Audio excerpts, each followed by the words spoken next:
त्या ठिकाणी माहिती आपल्याला भरायची आहे किंवा त्या यादीमध्ये मृत खातेदाराला क्लिक केल्यानंतर अर्जदार हा स्वतः वारस आहे का किंवा त्याचे जे कोणी वारस असतील त्यांचे नावं टाकल्यानंतर ओके बटनावर क्लिक केल्यानंतर तो फेरफार क्रिएट होतो आणि हा फेरफार त्या ठिकाणी तलाठी यांना ऑनलाईन पाठवण्यात येत असतो. जर आपण भरलेली माहिती, मृत्यू दाखला, त्यानंतर वारसांची चौकशी किंवा वारसांचं जे ॲफिडेव्हिट आपण त्या ठिकाणी अपलोड करणार आहोत हे जर ओके असेल तर तलाठी हे अप्रूव्ह करून त्या ठिकाणी मंडळ अधिकाऱ्यांकडे फेरफार मंजुरीसाठी पाठवत असतात.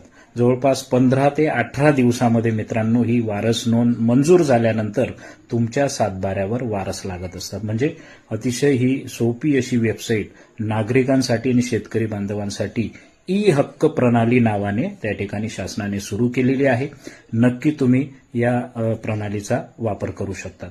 त्यानंतर